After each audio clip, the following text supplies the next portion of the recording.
Continuing the Egyptians at work and at play, which is chapter 4 of The Dwellers on the Nile, The Life, History, Religion, and Literature of the Ancient Egyptians by E. A. Wallis Budge. I wouldn't be making an appearance in this video if it was not for this being a reprint from the 70s, right?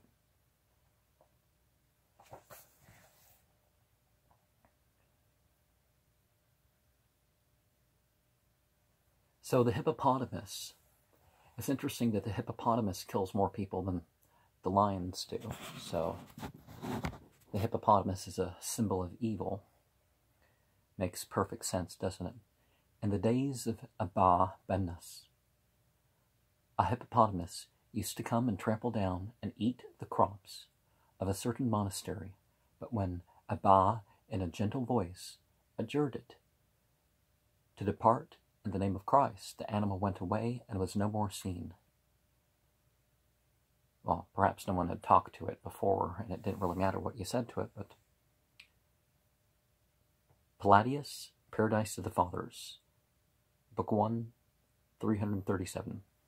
It is said that the last hippopotamus in Egypt was killed at Girgah in Middle Egypt in the latter half of the 17th century of the Common Era. Strangely enough, the crocodile Masuh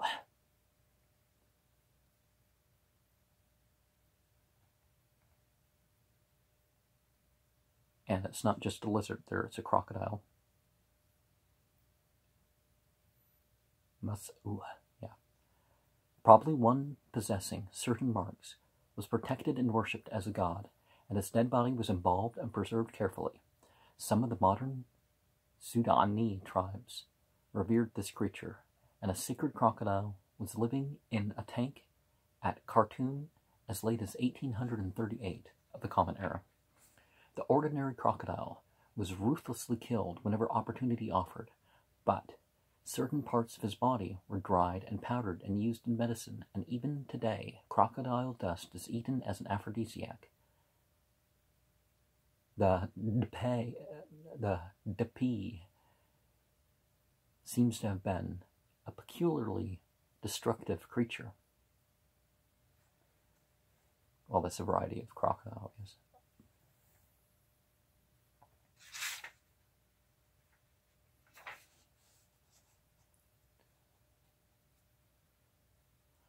The farmer suffered greatly from the attacks of wolves, foxes, jackals, and wild dogs, and these were caught and killed. Many noxious reptiles, like the scorpion and venomous snakes, though regarded as incarnations of gods and goddesses, were killed whenever possible, just like the Magian culture, right? The two reptiles most dreaded were the Carastis, or horned viper, and the cobra, or hooded asp.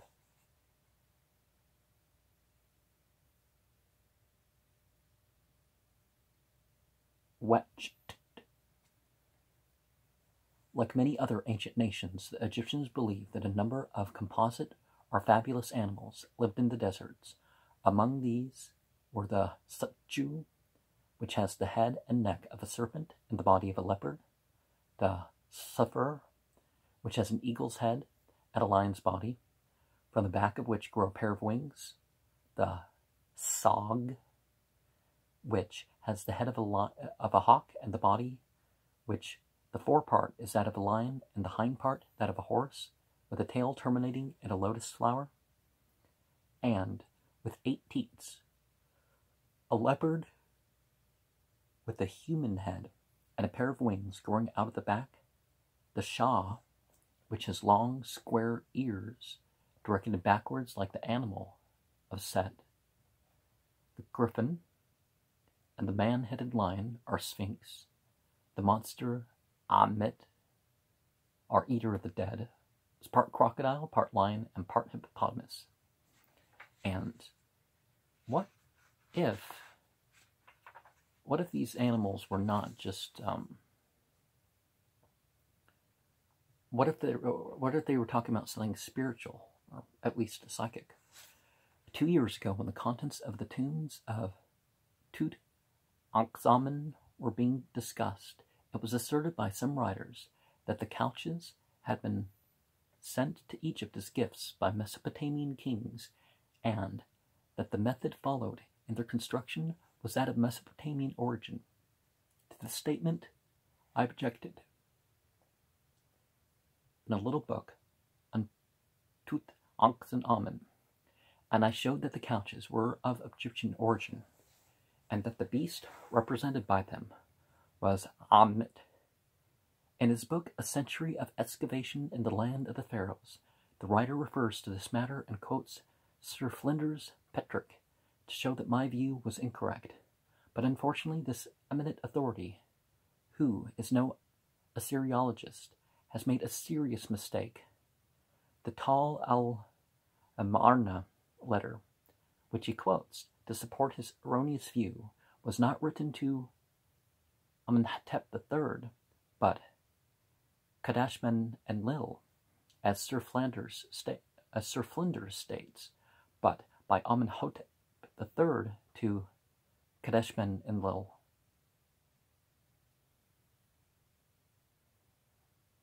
Amenhotep III says, "I have sent you a present." That was 18. 19 is for the new house by the hand of Shutte. 20. One bed made of usha wood, ebony, inlaid with ivory and gold. 21. 3 beds of usha wood inlaid with gold. 22. 1 liter of usha wood inlaid with gold. 23. 1 large throne of usha wood inlaid with gold. 24. 5 thrones of usha wood inlaid with gold. 25. 4 thrones of usha wood inlaid with gold. 26. Weight of gold of all these, 7 minas, 9 shekels. 27. Of silver, 1 mina, 8.5 shekels, etc. And Knudson's Die El Amarna, Tefillin, Volume 1, page 76 is where that's from. Kadashman and Lil wanted gold and would never send to Egypt what he needed so much. The writer of the letter from which the above is an extract was Amenhotep III, and not Kadashman and Lil. Now Amenhotep IV on one occasion sent gifts to Burna Buriash, and among the list of them which he gives in this letter to him, he mentions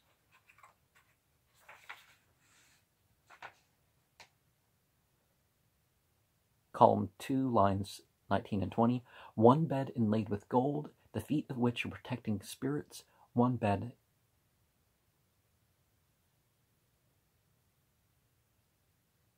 inlaid with gold, and 1 headrest inlaid with gold.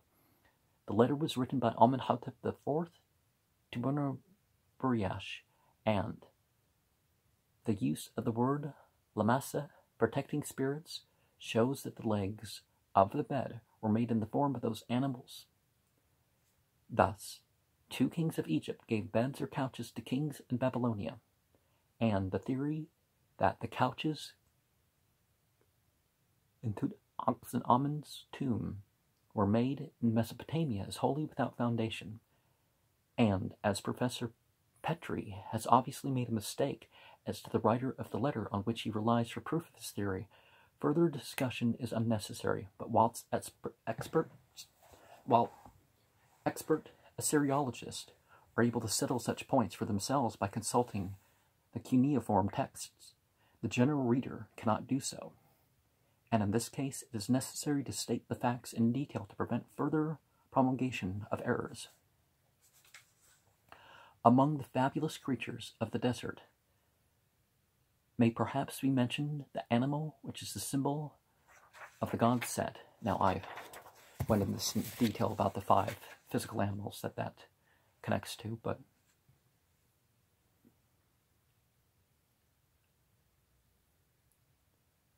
and has a curious form that kind of reminds you of 5 creatures all at once, and is represented often on the monuments with a head like that of a camel, a beast which is never found on any monument, and was not known to the Egyptians until the Greek period. The form of the original of the set animal seems to have been known to the scribes by tradition, and according to some authorities, the beast they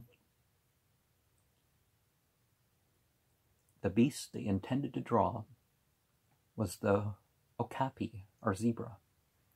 The Egyptian hunters were armed with bows and arrows, nets, axes, and spears or harpoons. The larger animals were probably caught in pits or driven into spaces which were enclosed by palisades made of branches of trees or reeds. Gazelle and animals of the antelope class were often caught in nets or with the lasso, saphu, or were brought down with the boomerang.